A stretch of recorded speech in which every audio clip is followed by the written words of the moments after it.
ఓం శ్రీమాత్రే నమః. ఓం నమో భగవతే వాసుదేవాయ నమః. మిత్రులారా, 1000 మంది సబ్స్క్రైబర్స్ రీచ్ అయ్యేంత వరకు మన ఛానల్ని సబ్స్క్రైబ్ చేసుకుని ప్లీజ్ నన్ను సపోర్ట్ చేయండి. ఈ వీడియోలో స్నానం ఎంతసేపు చేయాలో ఈ వీడియోలో తెలుసుకుందాం. కనీసం అరగంట అయినా స్నానం చేస్తే మంచిది. 4 చెంబులతో శరీరాన్ని బాగా తడిపి సున్నిపిండి లాంటి వాటితో శుభ్రంగా రుద్దుకొని ఆపై 7-8 చెంబులతో శుభ్రపరుచుకోవాలి. చక్కటి మెత్తటి టవల్ అద్దుకొని శరీరాన్ని తుడుచుకోవాలి. స్నానానంతరం శరీరంలోని అవయవాలను శుభ్రంగా తుడుచుకోకపోవటం వల్ల అనేక రోగాలు వస్తాయి. ప్రాణాంతకమైన క్యాన్సర్ వంటివి వచ్చే అవకాశమూ ఉంది. మర్మాంగాల వద్ద సరి అయిన గాలి తగలకపోవటం వల్ల ఆ ప్రదేశాల్లో సూక్ష్మజీవులు అభివృద్ధి చెందుతాయి.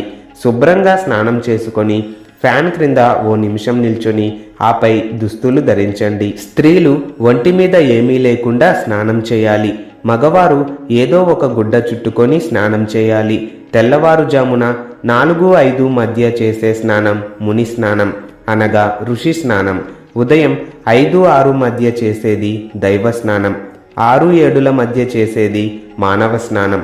ఆపై చేసేది రాక్షస స్నానం. చన్నీటి స్నానం మంచిది. నదీ స్నానం ఉత్తమోత్తమం. చెరువు స్నానం మధ్యమం. నూతి స్నానం అధమం. 10,000 ఆదాయం వస్తున్నా మానుకొని సరి అయిన సమయంలో సరైన స్నానం చేయటం మంచిది. ధన్యవాదాలు. వీడియో నచ్చితే ఒక లైక్ కొట్టి అందరికీ షేర్ చేయండి.